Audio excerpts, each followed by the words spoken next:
പ്രിയപ്പെട്ടവരെ, ഇന്ന് വി എസിന്റെ ഓർമ്മദിനത്തിൽ നമുക്കൊപ്പം വി എ അരുൺകുമാർ, വി എസിന്റെ മകൻ തത്സമയം ചേരുന്നു. അരുൺ, നമസ്കാരം. വി എ അരുൺ, നമസ്കാരം. വീട്ടിൽ എല്ലാവരും എത്തിയോ? ബന്ധുക്കൾ എല്ലാവരും ഇന്നിപ്പോ വീട്ടിലുണ്ടോ? എല്ലാവരും എത്തി. ഞങ്ങൾ 2 ദിവസമായിട്ട് ആലപ്പുഴ വീട്ടിലാണ്. ബന്ധുക്കളും സഹാക്കളും നാട്ടുകാരും എല്ലാവരും ഉണ്ട്. നമ്മുടെ കുടുംബത്തെല്ലാവരും ഉണ്ട്. കുറേ ആളുകളിപ്പോൾ വലിയ ചുടുകാടിലെ അച്ഛൻ്റെ ഭൗതിക പറഞ്ഞിട്ടുണ്ട്. ഉണ്ണിയുടെ ആ വെങ്കല പ്രതിമ, അച്ഛൻ്റെ വെങ്കല പ്രതിമ അവിടെ കൊണ്ടുവച്ചതൊക്കെ ഞങ്ങൾ കാണുമായിരുന്നു. അച്ഛനെ തന്നെ അല്ലേ, ആ രീതിയിൽ തന്നെയാണ് ആ വെങ്കല പ്രതിമ ഉണ്ണി ഡിസൈൻ ചെയ്തിരിക്കുന്നത്. ഇത് നേരത്തെ കണ്ടിരുന്നോ ഉണ്ണി ഇത് ഡിസൈൻ ചെയ്യുന്ന ഘട്ടത്തിൽ എപ്പോഴെങ്കിലും? അദ്ദേഹം അത് രൂപകൽപ്പന തുടങ്ങിയ സമയത്ത് ഞാൻ പോയി കണ്ടിരുന്നു. അതിൻ്റെ നിർമ്മാണ സമയത്ത് അവിടെ കനായിൽ ഞാൻ പോയി കണ്ടിരുന്നു. അതുപോലെ അദ്ദേഹം ഭംഗിയായി അത് നിർവഹിച്ചിട്ടുണ്ട്. അതുപോലെ വലിയ ചുടുകാടിലെ ഒരു അടക്കിയ സ്ഥലത്ത് ഒരു സ്മൃതി മണ്ഡപവും തയ്യാറായിട്ടുണ്ട്. അതിപ്പോൾ ഇന്ന് രാവിലെ അതിൻ്റെ പുഷ്പാർച്ചനയോട് അത് തുറന്നു കൊടുക്കുമെന്ന് പറഞ്ഞു. ഇപ്പം നമ്മളിപ്പോൾ എല്ലാവരും അങ്ങോട്ട് പോകാൻ നിൽക്കുകയാണ്. ഈ വലിയ ചുടുകാടിലെ ഈ സ്മൃതി മണ്ഡപത്തെക്കുറിച്ച് അനാവശ്യമായി ചിലയിടങ്ങളിൽ നിന്ന് ചില പ്രതികരണങ്ങളൊക്കെ വന്നത് വേദനിപ്പിച്ചിരുന്നു അരുൺ?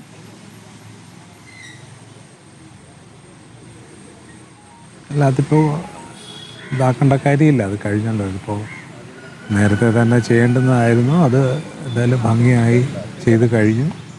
അതിപ്പോൾ ഇന്ന് തുറന്നു കൊടുക്കും.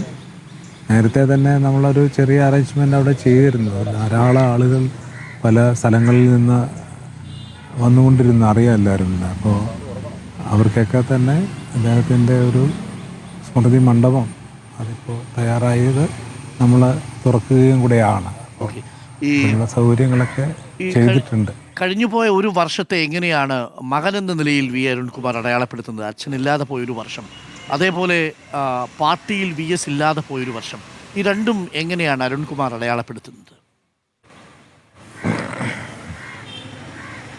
വ്യക്തിപരമായി ഞങ്ങൾക്കാകെ വലിയ നഷ്ടമുള്ള, ജീവിതത്തിൽ വലിയ നഷ്ടമുള്ള ഒരു വർഷം തന്നെയാണ്. വല്ലാത്തൊരു ശൂന്യതയാണ് അനുഭവപ്പെട്ടത്. വീട്ടിൽ വരുമ്പോൾ ആ മുറി ഇപ്പോഴും അങ്ങനെ തന്നെ സൂക്ഷിച്ചിരിക്കുകയാണ്. അപ്പോൾ അച്ഛൻ അവിടെ ഉണ്ട് എന്ന് വിചാരിക്കാനാണ് മനസ്സിനിഷ്ടം. പാർട്ടിയിൽ വി എസ് ഇല്ലാത്തൊരു വർഷമാണ്, തെരഞ്ഞെടുപ്പിൽ പരാജയപ്പെട്ടൊരു വർഷമാണ് കടന്നുപോയത്.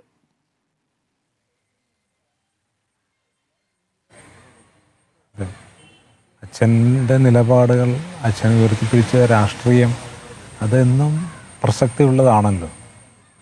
പരിസ്ഥിതി അടക്കമുള്ള വിഷയങ്ങൾ അദ്ദേഹം എത്ര നാൾ മുമ്പേ പറഞ്ഞതാണ്. അതിൻ്റെ ഒരു രാഷ്ട്രീയം, നമ്മുടെ നാടിനെ, പ്രകൃതിയെ സംരക്ഷിക്കേണ്ടതിൻ്റെ രാഷ്ട്രീയം, ഇതെല്ലാം തന്നെ എന്നും പ്രസക്തിയുള്ളതാണ്. അത് ഉയർത്തിപ്പിടിച്ച് മുന്നോട്ട് വരേണ്ടത് തന്നെയാണ്.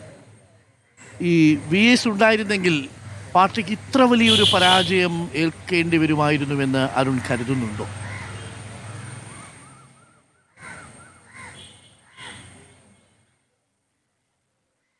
അച്ഛൻ്റെ ഒരു പ്രവർത്തനം, അദ്ദേഹം ജനങ്ങൾക്കിടയിലുണ്ടായിരുന്ന സ്വാധീനം, അതൊക്കെ എല്ലാവർക്കും അറിയാവുന്നതാണല്ലോ.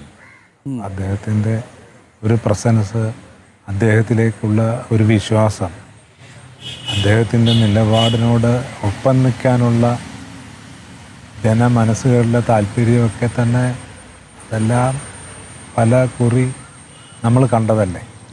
തീർച്ചയായും ആ രീതിയിലുള്ള കാര്യങ്ങളെ ഉണ്ടാകുമായിരുന്നുള്ളൂ.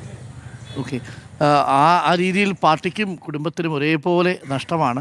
ഒരു വർഷം കഴിഞ്ഞു. പക്ഷേ വി എസിനെ എനിക്കൊന്ന് അങ്ങൊരു മോഹം എൻ്റെ അടുത്ത് പണ്ട് പറഞ്ഞിരുന്നു. അച്ഛൻ്റെ ഓർമ്മകളും അച്ഛൻ്റെ രാഷ്ട്രീയ ഇടപെടലുകളുമെല്ലാം വരുന്ന തലമുറയ്ക്ക് സാധ്യമാകുന്ന തരത്തിൽ എന്തെങ്കിലും നമുക്ക് ചെയ്യണം എന്ന് പറഞ്ഞിരുന്നു. അങ്ങനെ എന്തെങ്കിലും ആലോചിച്ച് തുടങ്ങിയോ അരുൺ? അതെ, നമ്മളതിൻ്റെ ഒരു രൂപരേഖയൊക്കെ തയ്യാറാക്കിയിട്ടുണ്ട്. അച്ഛൻ ഉയർത്തിപ്പിടിച്ച വിഷയങ്ങൾ, പ്രത്യേകിച്ച് പരിസ്ഥിതിയുമായി ഉണ്ടായ കാര്യങ്ങൾ, പരിസ്ഥിതി രംഗത്തെ പഠനങ്ങൾ, നമ്മുടെ നാടിന് യോജിച്ച വികസന പ്രവർത്തനങ്ങൾ ഇതെല്ലാം തന്നെ പഠന വിഷയമാക്കേണ്ടുന്ന ഒരു ക്യാമ്പസ് ഉണ്ടാകണമെന്ന് തന്നെയാണ് നമ്മുടെ ആഗ്രഹം. അതുപോലെ അദ്ദേഹം ഉയർത്തിപ്പിടിച്ച വിവിധങ്ങളായ വിഷയങ്ങൾ ചർച്ച ചെയ്യാൻ പറ്റുന്ന, അദ്ദേഹം നടത്തിയ സമര പോരാട്ടങ്ങൾ ഷോക്കേസ് ചെയ്യാൻ പറ്റുന്ന, സ്വാതന്ത്ര്യ സമരം അടക്കം, പുന്നപ്ര വയലാർ സമരം അടക്കമുള്ള കാര്യങ്ങളൊക്കെ തന്നെ ഇനിയും പ്രോപ്പറായ ഒരു ഷോക്കേസിങ് ഇതുവരെ ഉണ്ടായിട്ടില്ല. അപ്പോൾ അതിനെല്ലാം പറ്റുന്ന ഒരു പഠന ഗവേഷണ കേന്ദ്രം, ഒരു അക്കാഡമിക് ക്യാമ്പസ് അദ്ദേഹത്തിന് ഉണ്ടാകണമെന്നാണ് അദ്ദേഹത്തിനെ സ്നേഹിക്കുന്ന എല്ലാവരും ആഗ്രഹിക്കുന്നത്. ആ ആഗ്രഹം തന്നെയാണ് എനിക്കുള്ളത്. അതാണ് ഞാൻ ഇടയ്ക്കൊന്ന് പങ്കുവച്ചത്.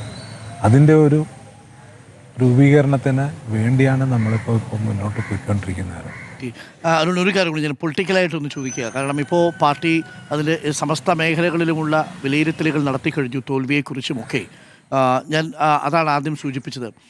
യഥാർത്ഥത്തിൽ VS മുന്നോട്ട് വെച്ച ആശയങ്ങളിലേക്ക് കൂടി ഒരിക്കൽ കൂടി പാർട്ടി മടങ്ങണം എന്നുള്ളത് ഈ വിലയിരുത്തലുകളുടെയൊക്കെ ആകത്തുകയായിട്ട് വായിച്ചെടുത്താൽ മനസ്സിലാവും. ജനങ്ങളിൽ നിന്ന് അകലാൻ പാടില്ല, വികസന രാഷ്ട്രീയം എന്നത് മാത്രമാകാൻ പാടില്ല, മതേതരത്വത്തിന് ശക്തമായ നിലപാടെടുക്കണം, വെള്ളാപ്പള്ളിയുടെ അടക്കമുള്ള വിഷയങ്ങളൊക്കെ നമ്മുടെ മുന്നിലുണ്ട്. ചില സമയങ്ങളിലെങ്കിലും VSൻ്റെ ആ നിലപാടുകളിൽ നിന്ന് ചിലർ അകന്നുപോയി എന്നത് നമ്മൾ കണ്ടതല്ല. ഈ തെറ്റിദ്ധരുത്തലൊക്കെ കാണുമ്പോൾ, ആ വിലയിരുത്തലുകൾ കാണുമ്പോൾ അരുൺ എന്താണ് തോന്നുന്നത്?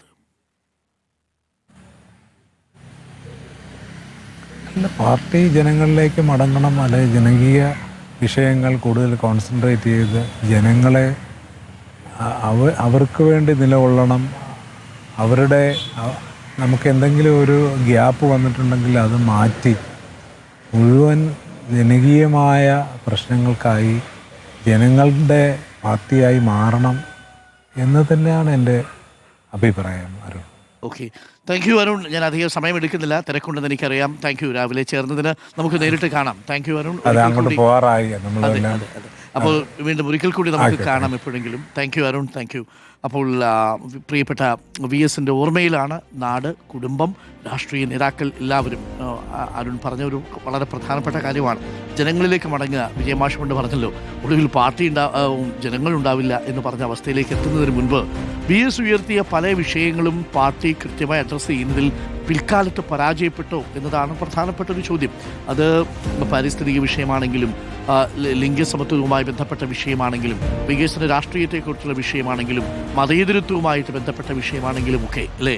അപ്പോൾ VSൻ്റെ ആ നിലപാടിനോട് ജനങ്ങൾക്ക് എന്തോ ഒരു വിശ്വാസമുണ്ടായിരുന്നു. VS വിശ്വാസമായിരുന്നു, അല്ലേ? വിശ്വാസം എന്ന് പറയുന്നത് ചെറിയ കാര്യമല്ല, രാഷ്ട്രീയത്തിലെ വലിയ മൂലധനമാണ് എന്നുള്ളതാണ്.